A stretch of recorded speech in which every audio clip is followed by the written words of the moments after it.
go. I think it's gonna work in a few seconds. Yay. Okay, all right. We are good, I think. So, yay. All right. So, like I said, my name is Wisty. We're going to get into the meditation. Then we're going to chat. So, whenever you're ready, you can go ahead and allow yourself to get comfy in your chair, or if you have an opportunity to lay down, you can lay down. And you can, whenever you're ready, you can allow yourself to just take a big, deep breath in and letting it all out. And you can continue to take deep breaths for yourself on your own time, really filling up that belly, allowing your full being to inflate. And then you can allow yourself to release and deflate. And you can give yourself permission to surrender into gravity a little bit. And while you are here breathing, you can check in with this body and this being, how you're feeling today, how you're feeling right now. Taking a moment to notice, a little tuning in, a little checking in. It's so good to check in with ourselves. And whatever you're experiencing, you can allow yourself to capture that moment in your mind, this now moment. Seeing it without judgment if you can. And then on your next exhale, you can allow that snapshot to release and allow the sounds of the bowls and of my voice to wash over you. And you can allow this breath to continue however this body wants to breathe.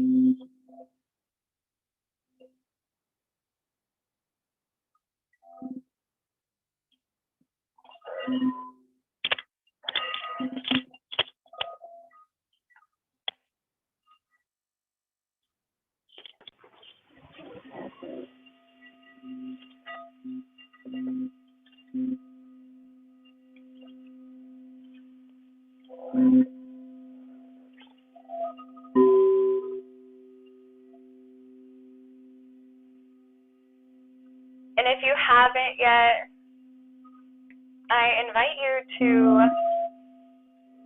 allow yourself to close your eyes.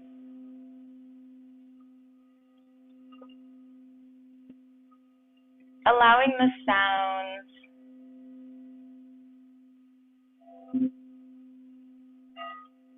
to reverberate through your body.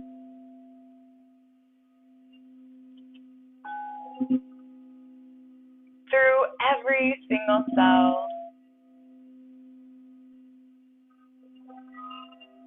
As you feel the support of Mother Earth beneath you.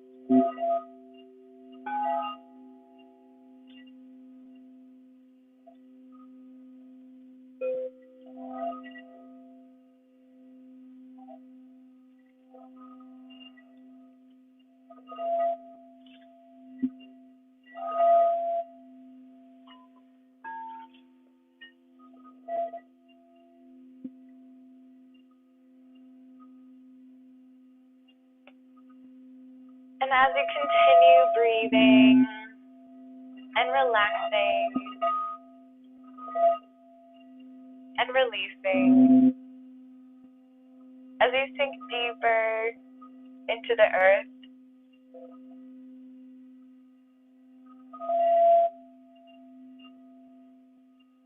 I invite you to bring your awareness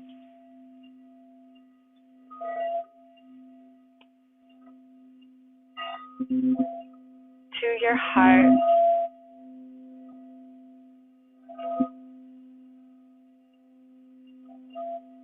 The center of a loving source energy.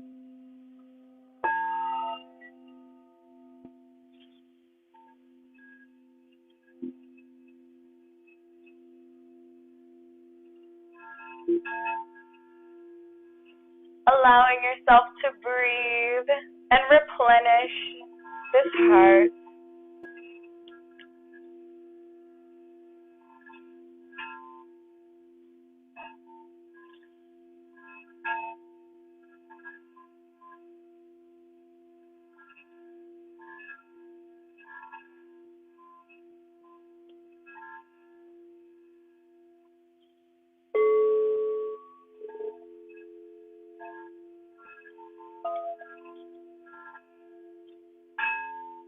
And as you breathe,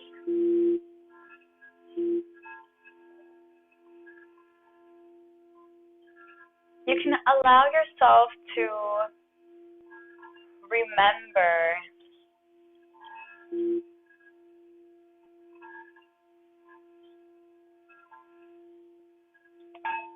that we are love in human form.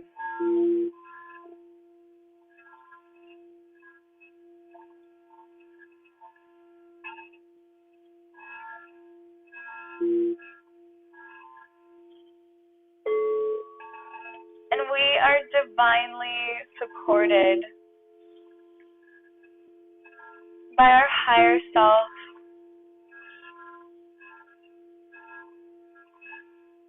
our spirit guides, our cosmic family.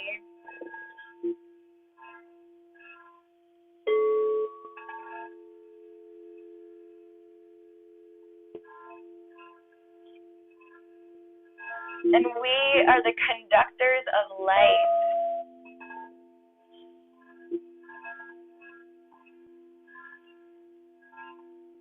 Here to express and embody on this earth dimension.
And now I invite you to slowly introduce movement back into your body as you bring your awareness back into this physical space and this virtual realm, and you can make your way back to the screen whenever you are ready. Ooh. Yay. And I would love for you to turn your camera on whenever you're ready. Type in the chat, or you can just unmute yourself with how you're feeling after that mini sound bath. I'm feeling so much more grounded. I don't know about y'all. Oh, you're unmuted, but I don't hear you unless. Hello. It's my It's my AirPods that make it hard to be heard. I don't know. I definitely feel more grounded after that, but like I still haven't been able to focus while meditating as much as I used to be able to. I don't know. I feel like that's okay. I'm being It's blocked okay. or something. So that totally happens, especially because there's a lot going on nowadays. But if you feel like, okay, it's not going to happen, I invite you to make peace with that. Like, it's okay that, like, that's why it's like, like, notice where you're at and then see if you can see it without judgment. So it's like, if everything is all over the place, like, okay, that's just where I'm at today, and that's okay. Oh my goodness. Thank you. There we go. Hello, welcome. So many music notes in this room. I would love for you to unmute and let us know how we can call you. La la la. But welcome. We are just getting the conversation started. Or, if you want to just chill and listen in, that's okay too. That's the most beautiful name I've seen. Music notes. What does it translate to? Mm-hmm. Does anyone know how to read? Does anyone know how to read music? Those look like triplets. Wait, I don't know. They're eighth notes, but they're eighth notes, but they're in threes. Hi. Hi there. We're so happy you're here. You're unmuted here.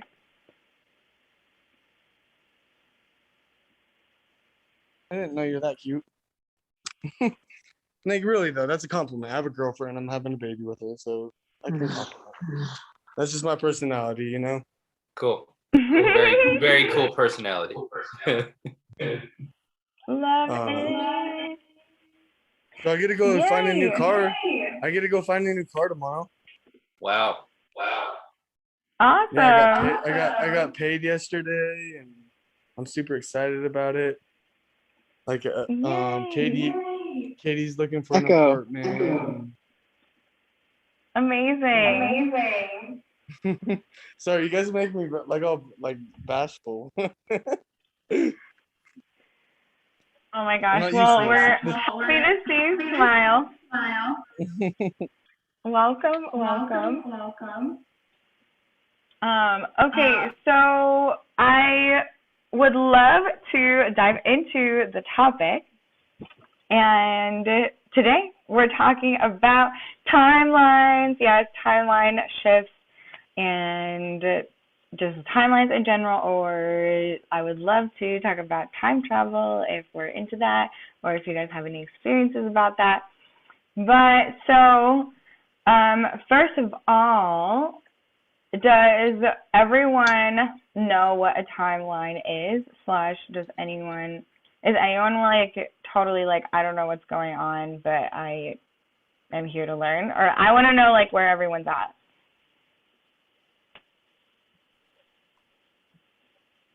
I have a decent understanding of that. Okay, yay. Yay. I've read a lot. One of the first physics books that I read mentioned like the science behind time travel. So that was interesting. That's so cool. Oh my God, I want to read it. I'll share it when you're done with the intro, I guess. Yeah, or yeah, I mean, if you can even like, type, like, I feel like things like this, yeah, you can like always be like typing in the chat, like resources for people.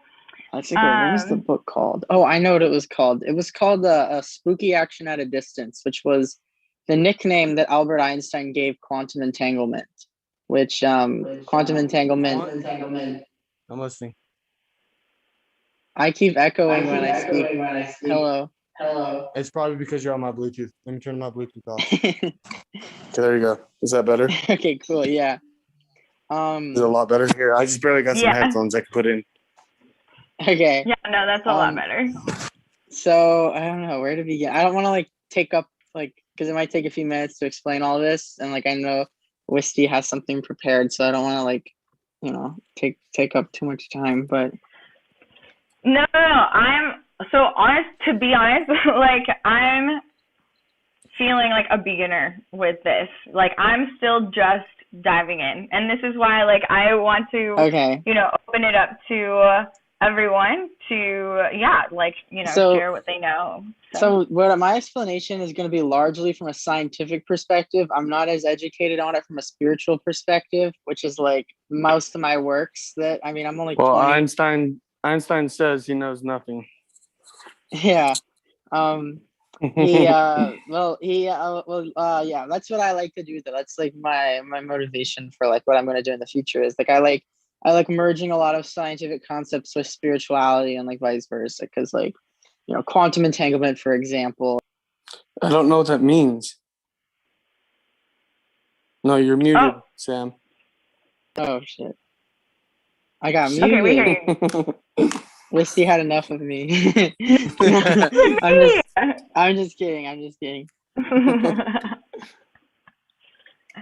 right, go ahead. Oh no.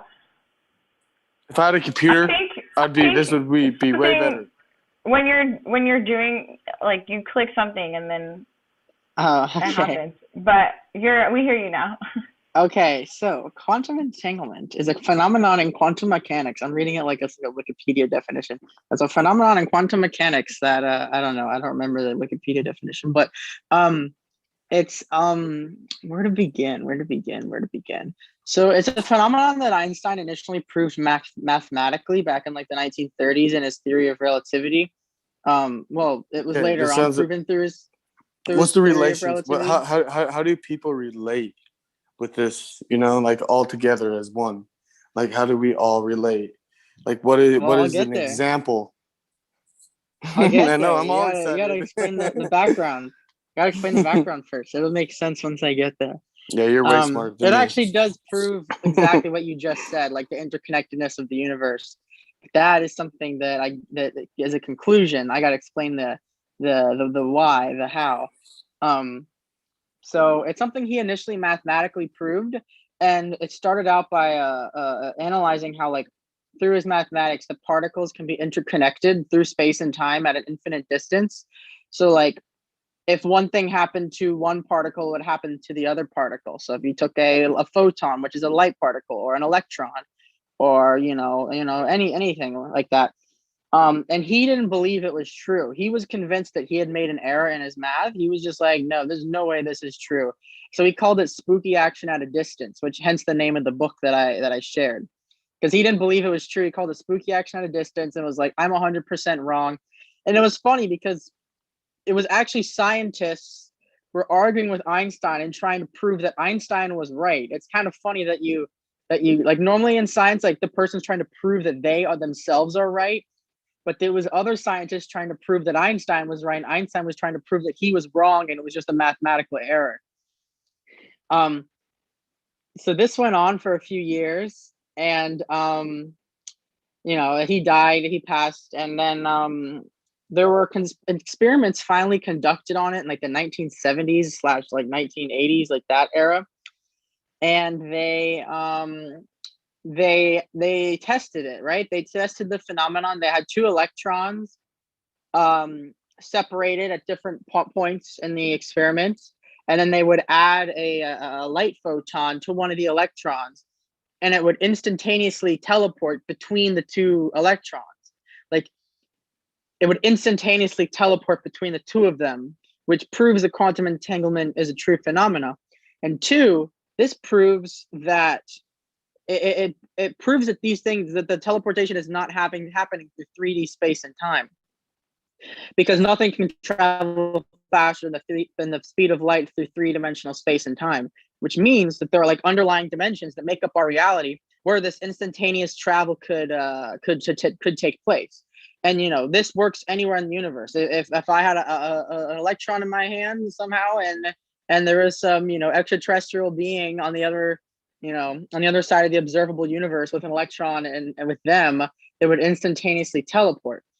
And there was recently just an experiment done by researchers at some university where they realized that something they teleported something through this that was even larger than a photon. So they're starting to prove that this could be used to teleport anything. So this is the primitive technology of teleportation that will eventually come about.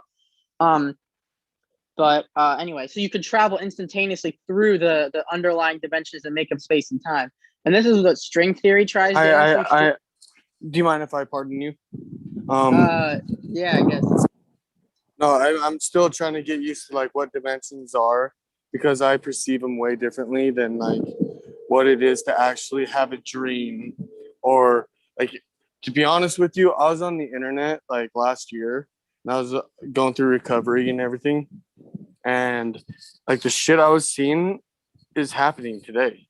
Like, and I was playing poker. So like that's the time travel like I'm relating to when it comes to this. I don't even want to call it, what do you call it? Quantum physics? Quantum mechanics, quantum physics, yeah, something. Yeah, no. It's been a beautiful insight, because that's how people believe that they telepathically can connect. You know what I mean? Yeah, well, there's nothing wrong with that ever. Yeah, this isn't just like purely a scientific thing. Like, this is a spiritual thing, because it one like your brain acts on these in this this reality. Like, this underlying force that makes up our universe affects your brain, right? Which like could be like, this reminds me of what Nikola Tesla said, where like I don't even know who that is. Dang it. He said, he is a very interesting person, and he's responsible for 80% of our modern technology. So yeah. So he said, look into him.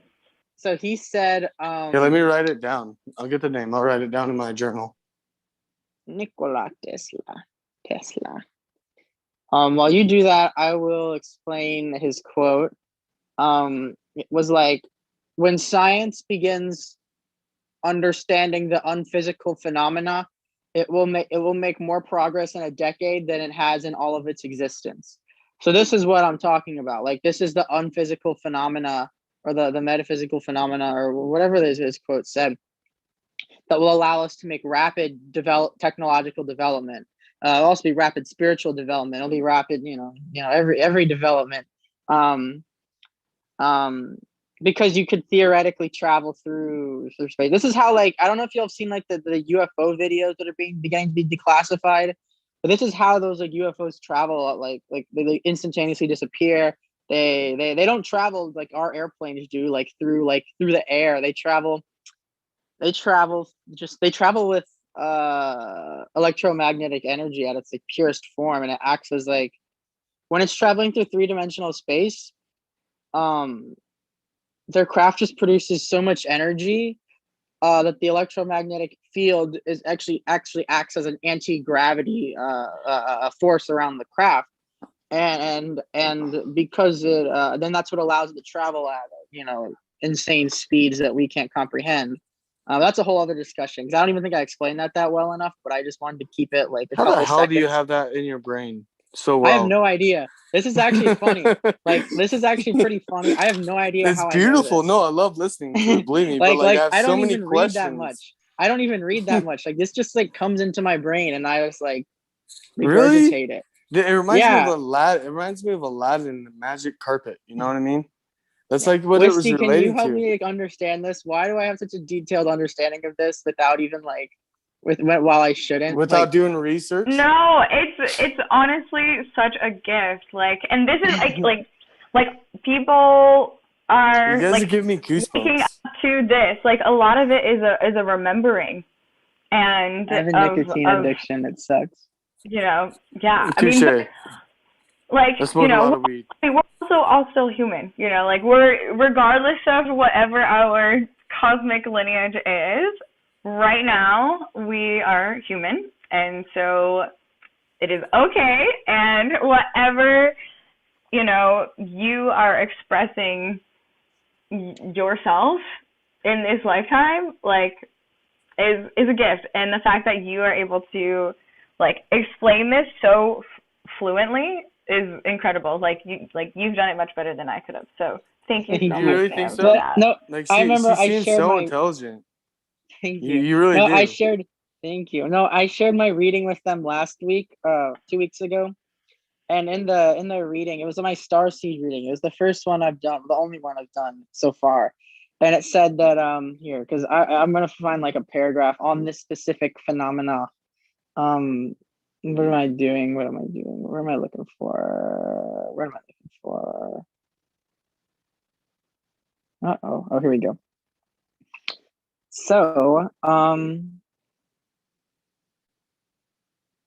okay, it was the Star Keeper card, and it said, "My soul's calling is to connect with the stars in the cosmos, to see the light and spread it to the world, turn the Earth's darkness into light, channel the energy of the cosmos into the Earth, and its knowledge and wisdom. I'm an ancient keeper of the stars. The wisdom of the stars is seated in my soul." So that makes sense, I guess. Like this knowledge is just like seated in me, which is why like I have an understanding of it. Despite is that a tarot card? No, it was actually a Starseed card. So it was like different. It's different than tarot. Yeah, I don't understand that because I just barely recently got into tarot, and like, oh man, I can't imagine like how much energy flows through us all. Yeah, it's a very tarot and all that is very interesting because like it's based on the premise that like everything happens for a reason, right? So like there is no like random chance. Like the card that comes out was destined to come out by the universe. It wasn't just like a random like, you know, probability odds that card came out. Like it would come out every single time if you were to like, you know, go back in time and redo it. So that's like the premise behind that. But I will finish this up. If anyone wants to hear more about the UFO stuff, like I'd be happy to share that later. But I want to finish up this UFO so then stuff, like the WISTY, so the WISTY can get back to what she had in mind. But yeah. So where did I leave off? So quantum mechanics, all that. So time travel, right? So this is like the concept of time travel because like through quantum entanglement, the particles are teleporting instantaneously between each other, right? They're not traveling through space and time. They're traveling instantaneously. Which one, like I said, breaks the three-dimensional law of physics because nothing can travel faster than the speed of light through three-dimensional space. It's been proven wrong. But no, it's not that it's been proven wrong. It's that these things are traveling through an unknown realm. They're not traveling through 3D space. And it's dreams. It's chemicals in our brains that, like, do you mind if I interrupt a little bit? And I can, like, yeah, but did you understand that last point I made, though? Like it's that the law of physics still applies, but that law of physics is only for three-dimensional space and time. So you can travel faster than the speed of light through the unknown dimensions of the universe. But yeah, but where do you experience those unknown dimensions? You know, like every human's the same. Every person experiences nearly the same, like, experience during these times that they're recognizing the dimensions that we're going through. I would say, because like I feel like I'm in a very high dimension and I'm trying to drop dimensions because I don't like being like I don't like being as knowledge as I am. And no, like, I understand what you're feeling. It's like I'll let you finish. No, you're cute. Just keep talking. Okay, well, can I interrupt for a sec? Okay, I wish you can talk. I've been talking for a while. Because you were so being in different dimensions, what does that mean? Right. And it's a good question. So I don't know if you've ever heard of like the egg example in terms of a explaining dimensions. So okay, so in a two-dimensional or whatever, one-dimensional plane, right? Or so on a piece of paper, right? On a piece of paper, right? One piece of paper, right, is one. Let's say this is, you know, one plane, or it's actually two dimensions because it's this way and this way, right? So it's X and Y, right? So this is 2 dimensions, not 3-dimensional because there's no depth, right? Mm-hmm. So awesome. If I drew a picture of an egg, right, like really, you know, super sloppy. Okay, this is an egg. 2-second egg. Okay, you crack an egg, right? And my screen's all cracked on my phone. So I can see the egg. Okay, like, so the only way for you to take out the yolk, right, without breaking the egg, right? So the egg is closed, right? The egg is closed, but the yolk, you want to take the yolk out without breaking the egg. Right? It sounds like a female's body to me. So just listen. So in this two-dimensional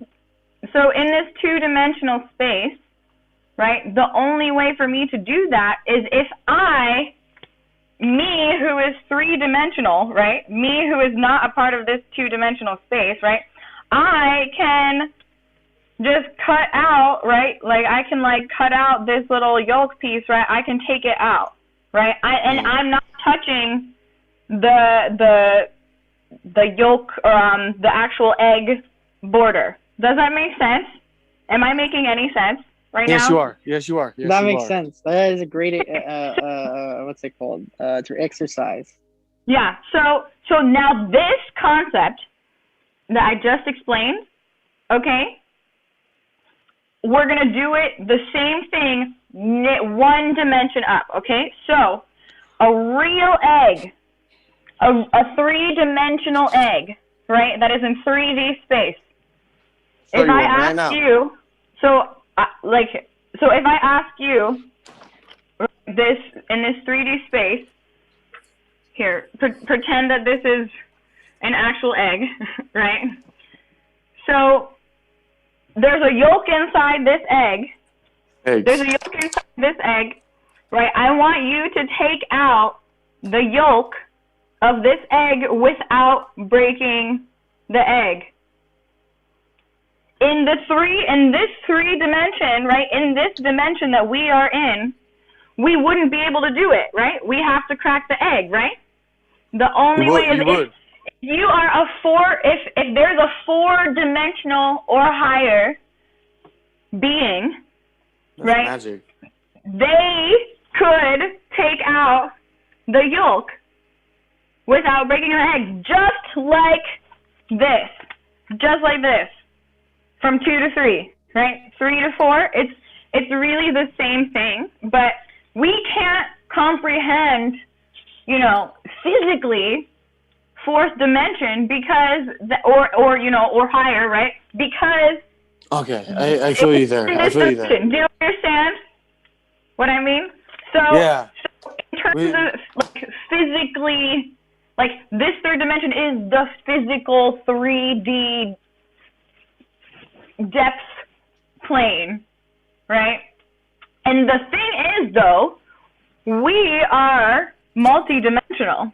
And what I mean by that is we have this physical body that is 3D, right? But inside, throughout this 3D body, we have life force energy, source energy, right? Literally electricity, basically, right? Light energy, right? That is flowing throughout every single cell of our body. And that is not attached, right? It's flowing through the body, but it's not attached to the body, meaning that our consciousness, right? The consciousness of every single cell, right, every single cell, when we leave our bodies, the consciousness, that source energy, is still going to exist because energy can't be created or destroyed. We are eternal. I want to give you all my philosophy. I would love to, because I believe like atoms and protons. Like, do you know the shape of them? Do you know what they look like? Like how they present them in school and whatnot? Like protons and neutrons. Yeah. I guess I'm trying to connect right now more of the physical aspect along with the non-physical aspect, right? Yeah, which is our consciousness, right? And that, like, I guess all I want to finish with is that consciousness aspect, right, is us anchored in a higher dimensional frequency, right? A higher frequency. And we as human beings have a range of frequencies that we can receive, right? We have physical, right? Like we can, I mean, yes, perceive and receive, right? Because we are, translating vibrations with our physical senses, right? But also our extra sense, extra sensory, where they call it extra sensory. I love your excitement. I feel it in your body language right now. This is this is what we're talking about, is being able to read, like, and to perceive. It's like you can feel my energy, even though I'm not even in the same physical space as you, right? But I know where you're at. I'm in Utah. Energy, you're right? in Utah. So, Wisty, where are you at? Are you still in Massachusetts? I'm in Boston. Yeah, I'm in Boston. Yeah, Boston. Yeah, does that? I don't know. Am I making sense? Like, it's like we are multidimensional because we have physical aspect and the source energy. Yeah, your aspect. conscious energy. This is actually I don't want to take this too off topic, but that's like kind of how I explain it to people when they ask for like proof of the concept of like reincarnation and that's different stuff though. like that. Well, not really, because Katie's calling me. I gotta answer. All right, bye. I'll be back. But this is like what's it called? Oh, you're muted. You're just muted when you click something. But, okay, we hear you now. Your conscious energy, well, I know y'all already believe this, but if you didn't believe in the concept of like conscious energy or all that, I would explain this experiment that was done. Are you aware of the double slit experiment? That sounds familiar, but can you remind me? Yeah, I got you. So, they take like it's like a quantum experiment. So they, at the quantum level, they have this there's a phenomenon where if you shoot an electron or a photon or whatever through a double slit, like two slits in a wall, it will go out the other side, forming a wave pattern the same way. And this is the analogy I give to people to make it more simple. Same way, if you took a giant piece of plywood and cut two slits in it and brought it to the ocean and just stuck it in the water, it would create patterns on the other side of when the wave would go through the slits. So it's the same thing, just at the quantum level. So what they did, they added and the thing is, if there's energy, any energy that's put onto the wave function, it breaks. It no longer gives a pretty wave function, which is why it's really hard, because like they can't directly observe it. Like they have to it's really complicated. I don't even understand it that well to explain it. But like they can't observe it like in the way that we would observe. You can't they can't just like look at something or like shine a microscope. What is it? Microscope on it, or whatever. So what they did the regular old double slit, but they added people of varying meditation skill levels, one at a time in the room. And those with the more advanced or like intermediate meditation skill level were able to break the wave function just with their meditations, just with their conscious energy. So it shows that your conscious energy exists and it interacts with the reality around it. So that's that. Yeah. Oh my God, thank you for sharing that. Yeah, I feel like the moment you started talking about it, I was like, oh yeah, I remember this. But I feel like another good example of this, like that you can just try, is trying to influence the smoke of incense. So in your meditation, right, you can like just watch, like just first watch the incense burning on its own, and then see if you can like focus your intention on shifting the patterns, and you can just like have you been able to do that? A few times. I've only like tried it a few times, but it was like one of those, I don't know, yeah, like telepathic whatever exercises or whatever fun things to try. So you can try it. But yeah, oh my God. Anyway, yeah, I feel like this kind of, yeah, it kind of like gets into timelines, you know, this double slit thing, because it's really like whoever is the observer is the creator, right? It's like we are co-creators of this universe because we are experiencing itself, and we are witnessing that's a quote by someone. I forget who it was. We are the universe experiencing itself, or we are the stars experiencing it. Might have been a Carl Sagan quote. Yeah. I don't know if you were citing that or just happened to have the same wisdom as him, but I was just curious. Yeah, no, yeah, I've definitely, I was like, I've, heard it from probably the same place. I have something cool though. Yeah. Are you finished with that? So I remember telling y'all about like the past life stuff that I've been learning, right? Stuff that happened. Did I explain it? Do you remember? Or I didn't go into too much detail because it's pretty intense. But I remember from last week. Yeah. Yeah. Oh, so no, it's not all bad, right? I shared like the when we were in like that it was me and a group of like some like indigenous tribal leadership, and we were just like talking about like that was happening. Mm-hmm. So that was a good past life. That was something that I am proud of, because like if that was a past life, that means I would have been some like tribal elder, which would be like pretty cool. So, but I think when I was forced to live on like very oppressive Western societies with like rigid gender binaries, a lot of bad stuff happened because it made me deeply unhappy, and it led me to cause a lot of harm. And there's 2 labs specifically that I'm being made aware of.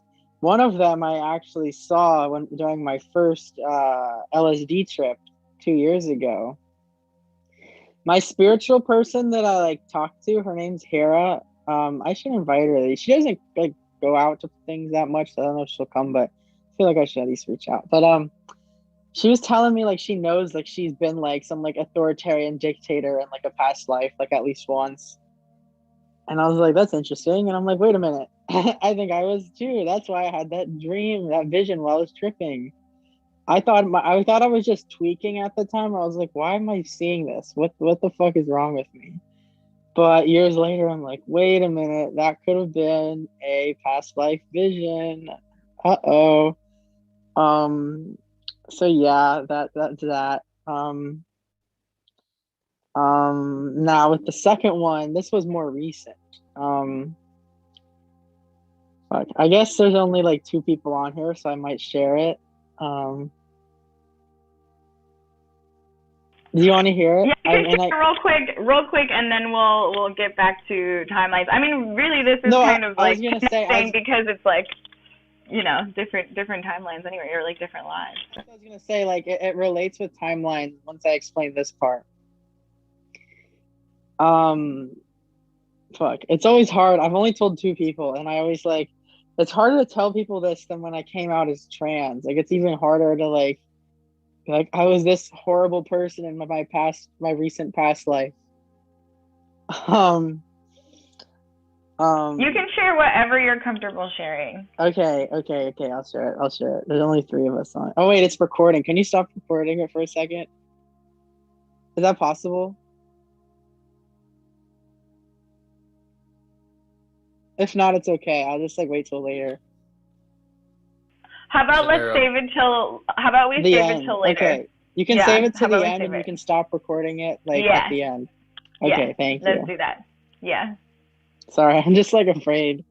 Yeah, no, I want you to feel safe in this space. Okay. So, yes. But yeah, I mean, I feel like I'm glad you brought up past lives because that's definitely, it's another, it relates to timelines aspect. Once I get to that point. Yeah.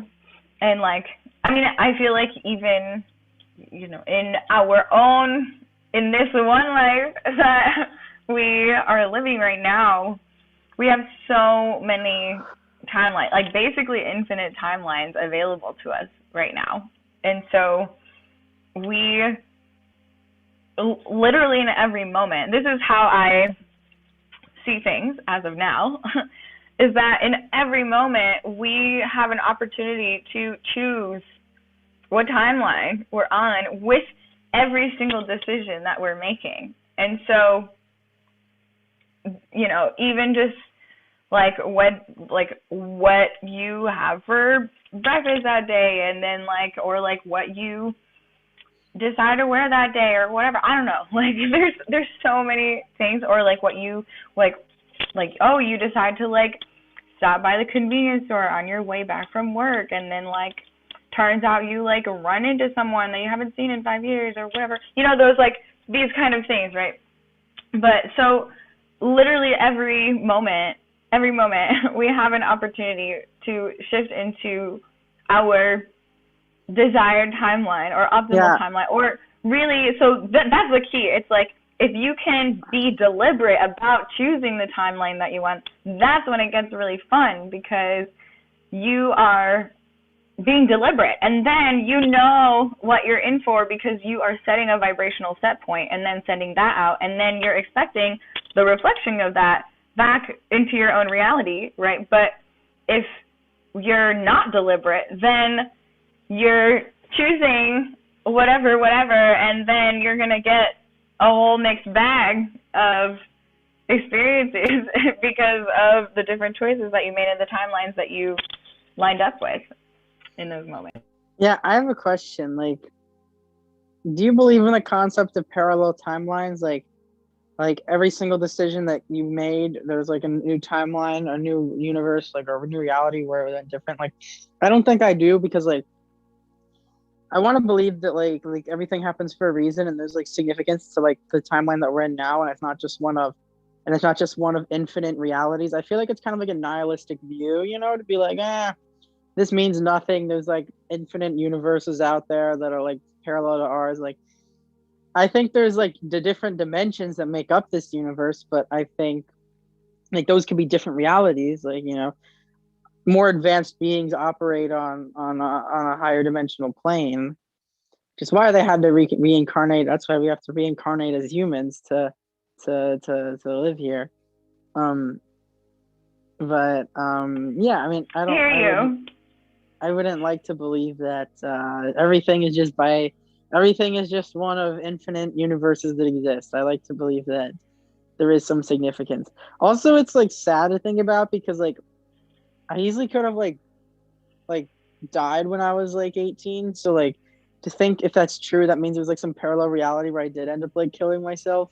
That's kind of sad. I hope that's not true, because then or in a parallel reality where I never transitioned and I was still some very depressed little boy living out in the world. I'd like to believe those don't exist. I don't know.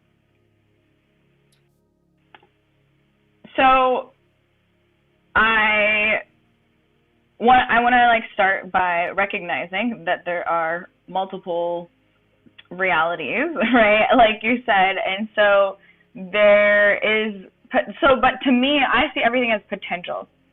So there is potential for, you know, whatever, all of these different timelines. And that's why I'm saying they're all available to you, right? Because up until you make that choice, like, they're all available, right? Okay, kind of like the Schrodinger's cat thing. Like, the cat is alive and dead until you actually open the box and look inside, right? Or like the wave function, the wave, like exactly, the randomness the wave of the wave function. Thing. And then once you observe it or make a decision to observe it, it breaks. Right. So there's all these different possibilities, and then they break once you make the decision.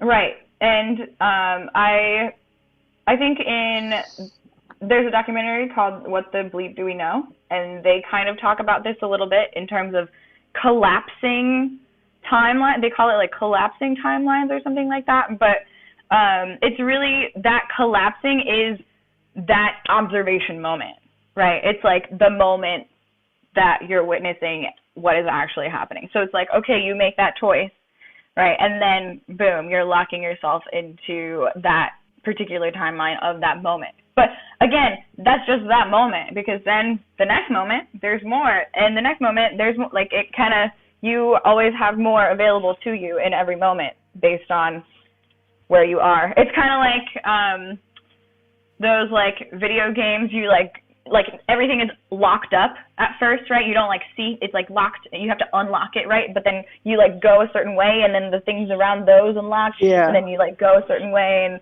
so it's kind of, I feel like it's kind of like that. Eric, you've been so quiet. Oh yeah, just listening. Okay, just want to make sure that if you have anything that you want to say, you don't feel like. I mean, I'm you know, just listening. It's a lot of information, and I know you know, it's a lot of familiar information as well. I'm glad everyone's talking. Yay! Okay, just I'm more listening today. That's all right. I don't know. Yeah. So, no, thanks for all the shares, Sam. That's a lot of cool infos. Thank you.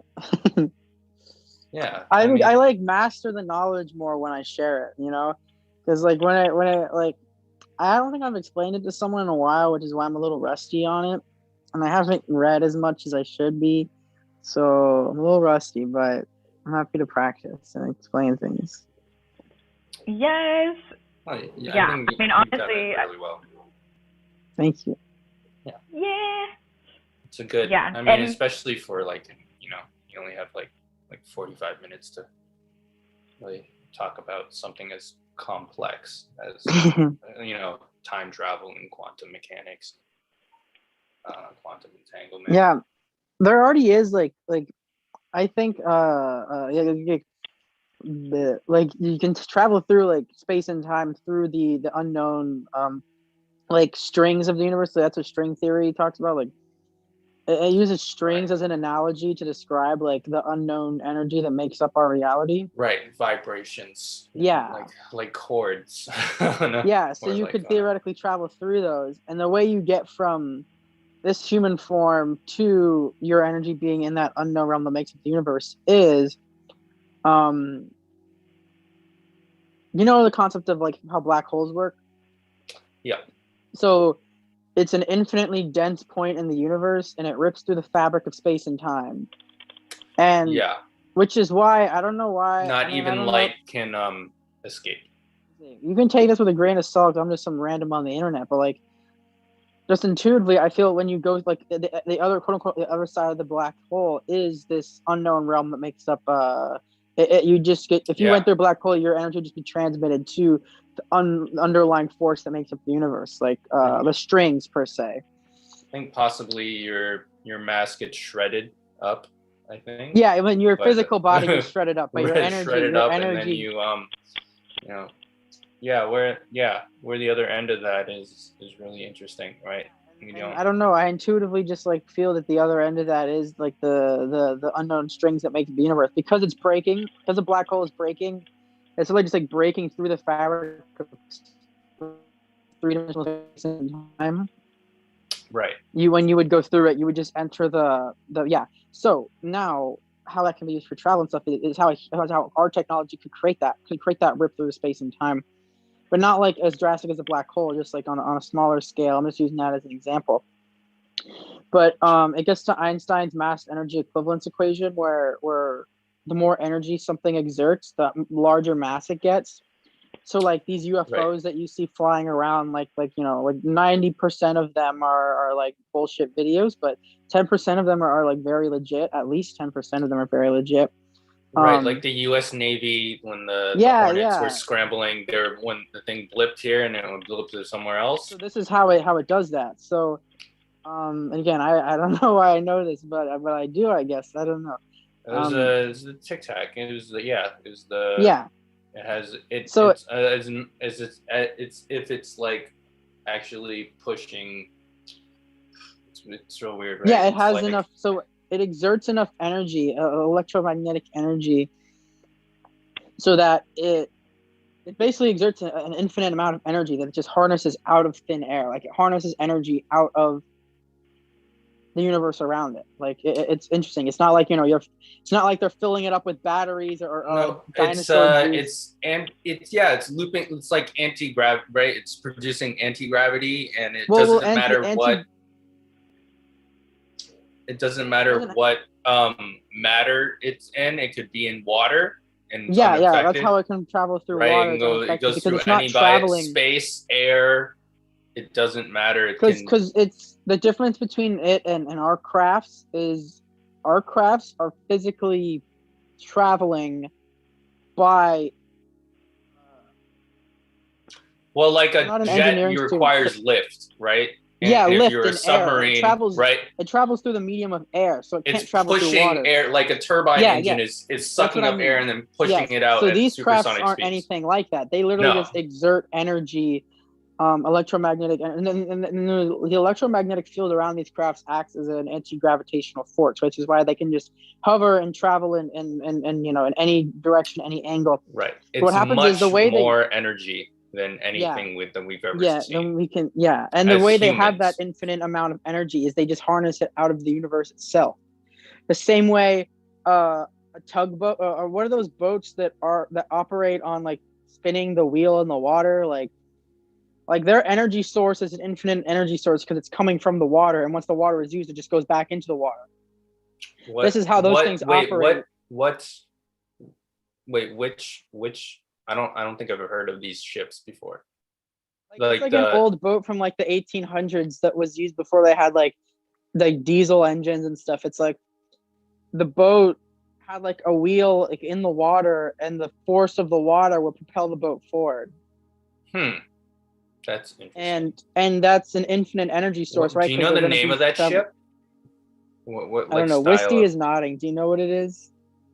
What kind of ship is that? Honestly, I don't know. Like, you've definitely seen it before. Like it's a pretty common thing. I've definitely seen it before, but it's like I don't know what it's called, like hydro boat or something. I don't know. I don't.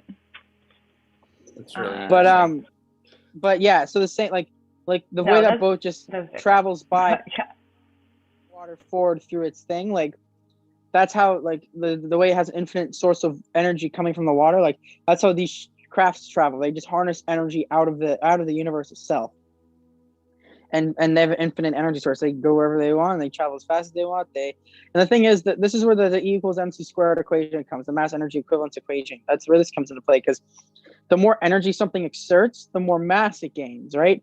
So if you have access to this infinite amount of energy, your craft would get so large mass. I don't want to say mass because it makes it sound like it's like physically growing in size. You become denser. Dense. Yeah, it would become dense is better. It becomes so dense it can just break through the fabric of space and time and disappear out of the air. And that's why you see them being able to just disappear out of the air, like you see in videos. Because they become so dense. Like I bet like whoever's operating those crafts, like they're just like, all right, we're out of here. And then they just like inflict enough energy that they just get so dense, they just break through the fabric of space-time. And then through there, they can just instantaneously travel to wherever they want in the universe. Yeah. And it's that makes sense. Yeah. To test if I don't like, there's an Einstein quote where it's like, if you can't explain it to a 6-year-old, then you don't know it well enough. So if I'm not explaining it well enough, then I don't know it well enough. But I would like to modify the Einstein quote, because I think there is one demographic that is much harder to teach than a 6-year-old, and that is the boomers. So if you can't teach it to the boomers, then you don't know it yourself. And it's like, it's true. Like, if you were to teach like a 6-year-old about, like, I don't know, like a communalized, socialized society why we should work together as humans and coexist and live in harmony, and you'd be like, to a 6-year-old, you'd be like, humans work together, like humans are stronger when working together in a communal society. And a 6-year-old would be like, yeah, like that's like sharing is caring, right? But if you were to explain that to a boomer, they'd be like, like hard work, capitalism, like it highlights how like it's even my hard my father was a boomer. My mom's a boomer. It depends on my parents are boomers too. Yeah. It's so it's well, hard to explain they grew up during there was a lot of transformation during their time, right? Especially when they went, like my dad was a physics major, when he was going into physics, and like Einstein was still around, so it was very competitive because the United States was competing with the USSR for knowledge, right? And it was very competitive then. And then they lived during the Cold War, which was like mutually assured destruction, right? And so they have a totally different, there's so many different world views going on upon their development, right? And if they grew up in the United States, they had the competing world view of, and it was a global view of, okay, who has dominance, capitalism or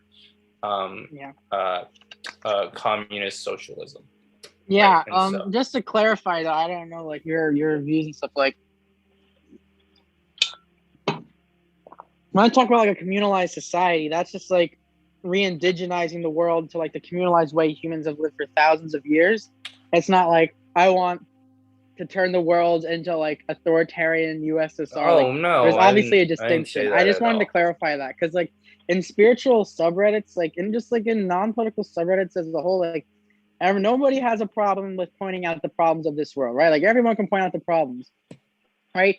And the funny thing is they always avoid directly criticizing capitalism. So like they'll be like, this evil money system that enslaves society in debt. And like this is literally one comment I read. It's like, this evil money system that enslaves society into debt and makes us work for like oligarchs. And I'm like, you mean capitalism? And they're like, well, capitalism's not inherently bad. And it's like it's like there's so much stigma around. It's whose interpretation of capitalism? Yeah. Right?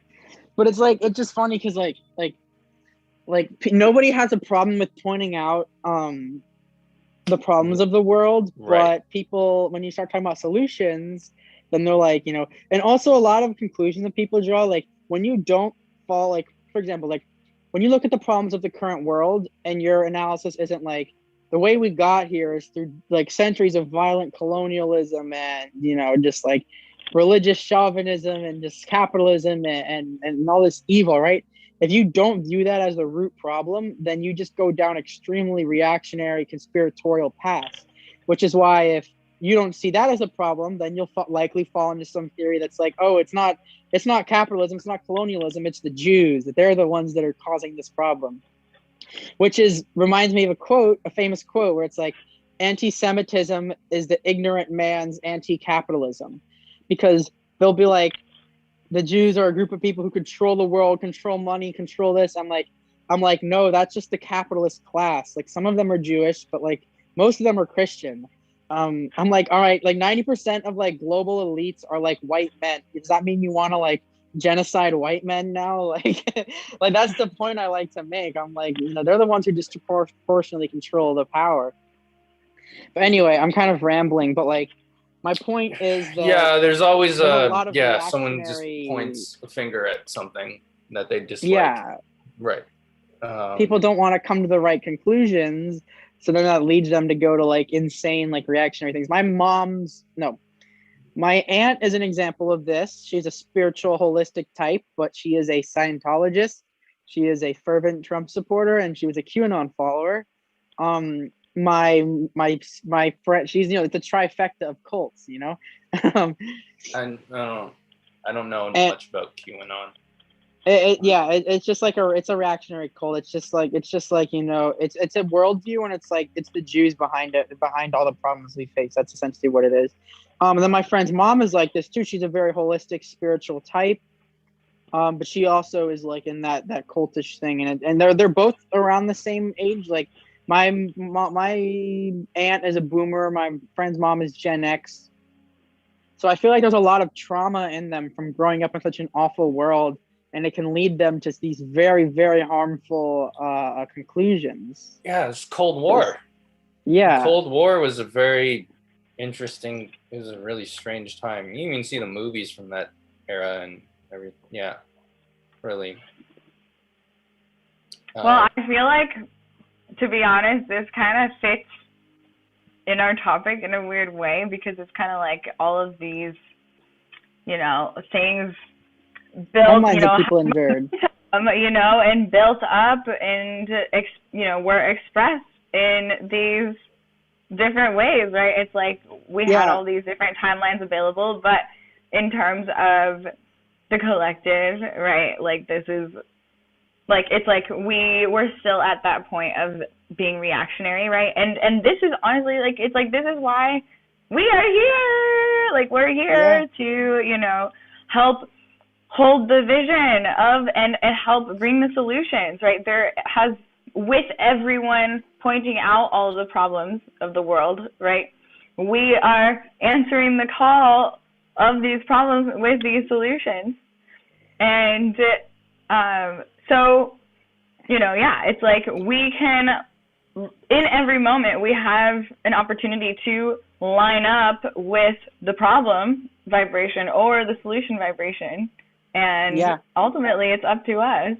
It's up to us to guide people, because if there is no revolutionary, radical, holistic, egalitarian solutions being proposed, then false prophets and reactionaries will seize the moment and capitalize off of it. Like, there's been false prophets that take advantage of chaotic times throughout history, and they're only legitimized when there is no other option for people, right? Like when people are like, why is my life horrible, and they're not met with a correct analysis on what's happening and a solution and help, then they can fall susceptible to false prophets. And our world is filled with false prophets.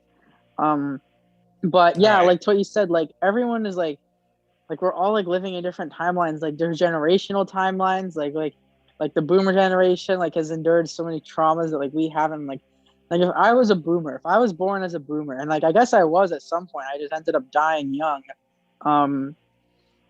But I would have like continued. I would have never realized like my divine like feminine soul. So like I would have just been like super sad, depressed, probably would have drank myself to death. Like I don't know, like I'm just trying to, understand that. But there was a point I was going to make, but I forgot. Oh yeah. So you bring up like our purposes, like starseeds, and like you often see a lot of like doomsday like prophecies on r/starseeds, where it's like the world is ending. Like I saw someone talking about like to the 2012 prophecy, and they interpreted it as like, like the world hasn't been the same since then. Like they were like acting like the world before 2012 was good, and it's just like decayed since then. It's like, and it'll never be that good again. And I'm like, the world was awful. like I don't know what you're talking about. The world was awful. The thing that's dying is that awful world. Like the prophecies around the world have this like thing that can be interpreted as a doomsday prophecy, but it's actually just like the old evil world dying. And that's the chaos that we see now. Like it's growing. They're essentially growing pains. They're growing pains of like the human civilization, like there will be like chaos, but that is just the old world dying. And it's not like, oh no, the world is over, everyone's gonna die. Like it's not like some paranoid doomsday thing. It's just like the old world is going to die, and then that's when the new world comes in, and it'll be even better. So that's why I hate seeing those stupid doomsday prophecies, because it just like whips people into like fear frenzies, All right. Well, I gotta head out. Okay. But thanks for Thanks for you live in New York, right? Yeah, I live in Brooklyn. I'll be there this summer if you ever want to say hi. Cool. I'll let you know. I guess I'll talk to you about it on the next session because I'll be there. Are you on Telegram? Yeah, you're on the Telegram. Not right? yet. I mean, I have a Telegram, but I don't think I've been added to the group chat. Oh, okay. Oh, I sent a private link, but I can send it to you again. All right, did you send it to my email? All right. Yes, I must have missed it. But it's all good. All right, you guys have a wonderful rest of your weekend. Bye-bye. I have other Starseed things to do. All right. Bye. Bye. Yeah, I guess I just want to respond to your Reddit thing, and really just, it's like people feel like, you know, they need to share because they feel like they want to help people, or like this is their way of helping people. But ultimately, if you are, you know, you're like, this is fear-based and I don't want anything to do with it, like, you just, okay, that's my discernment, and you just allow it to leave, you know? Like, the more that... I mean, I don't get, like, mad or something. I just comment, like, it's not, like, the death of, like, humanity as we know it. It's just the death of, like, the old world and beginning of something new. And, like, that normally gets a lot of upvotes. So it's not like, you know, like, most people on there are like, I feel like, you know, someone's, like divine, like, intuition and, like, the information that they're being shared by the universe, it can be corrupted by their own internal fears and anxieties.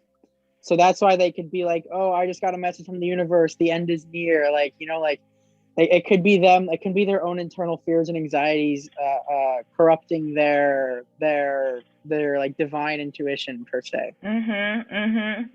Yeah, because as long as it's, you know, in here persisting, it's gonna keep, you know, seeping out and being projected until, you know, it's felt and healed and, you know, completely out. So yeah.